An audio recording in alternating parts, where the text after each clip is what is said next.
Të nderuar vëllezër dhe motra, pasi jemi në muajin Shaban, edhe disa ditë deri në ditën e Han, mbrim në 15-ën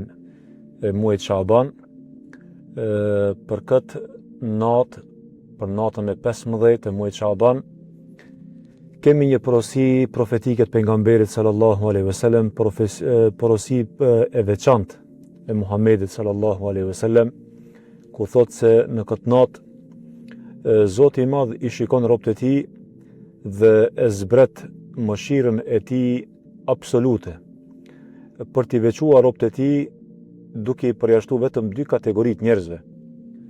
Kategoria e parë janë ata persona që i bëjnë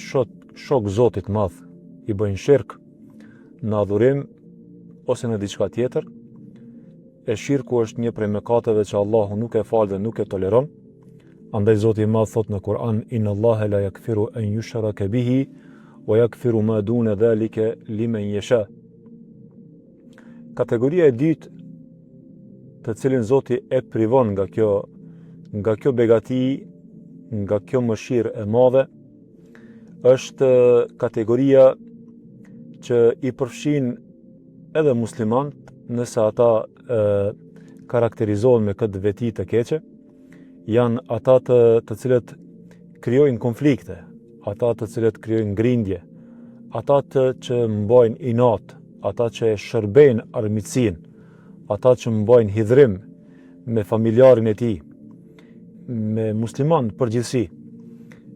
me njerëz me të cilët jeton, nëse ai mban armiqsi, ky person dhe kjo kategorie njerëzve, këta do të privohen nga mëshira e veçantë në natën e 15 të muajit Shaban. Andaj vëllezër dhe motra, jemi njerëz, ndikohemi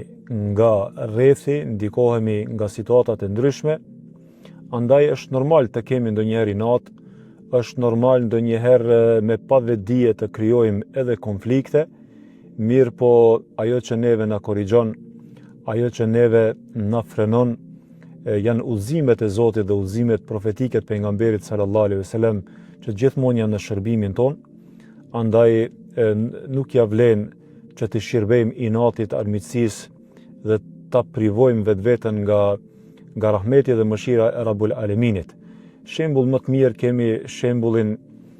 pas pejgamberit alayhis salam, e kemi shembullin e Abu Bekrit,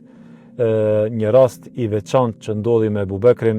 njeriu më i dashur i Zotit pas pejgamberit, njeriu më i dashur i pejgamberit sallallahu alaihi wasallam. Abu Bekri ishte një person i cili e ndihmonte një skamnor dhe një nevojtar në kohën e tij, dhe pas një kohës i njëjti person këtë bamirësi i aktheu me të keq Abu Bekrit radhiyallahu anhu, derisa bëri një shpifje për bijen e tij, Aisha radhiyallahu anha. Kur ndëgjoi Abu Bekri se personi në fjalë, të cilin e kishte ndihmuar radhazi, personi i bëri shpifje Aishës radhiyallahu anha, Abu Bekri u inatos, e kapi emocioni dhe tha: nga ky moment unë këtë person nuk do ta ndihmoj. Pasi e tha këtë fjalë, pas një çasti ose pas disa ditëve, zbriti ajeti kuranor ku Allahu në Kur'an thot: فَلْيَعْفُوا وَلْيَسْفَحُوا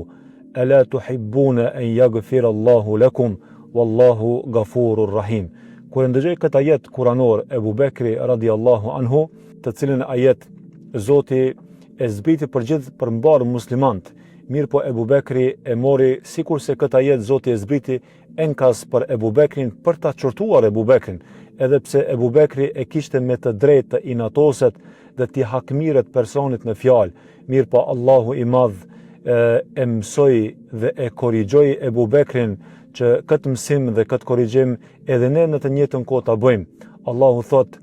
te i kaloni inatet, falni njerëzit, a nuk dëshironi që Allahu t'ju fal juve? Allahu është Gafur, është falës. Allahu është Rahim, është mëshirë plot. Abu Bekri në këtë ajet tha: bela, unë kam dëshirë dhe kam qejf që Allahu të më fal dhe të më kaplon me mëshirën e tij, dhe unë do të korrigjohem dhe do të vazhdoj që të jem bëmirës ndaj personit që ai kishte bërë shpifje për bien teme. Andaj vëllezër të nderuar, edhe ne si njerëz i kemi inatet tona, i kemi ato armiqësitë tona, i kemi unet tona, mirë po nuk ja vlen që t'ju shërbejmë këtyre vetive jo njerëzore, vetive që ulin nivelin e vlerave tona njerëzore për ta privu vetveten nga mëshira dhe rahmeti i Zotit. Andaj i drejtohem vetës edhe juve që në këto ditë e muajit Shaban, sidomos para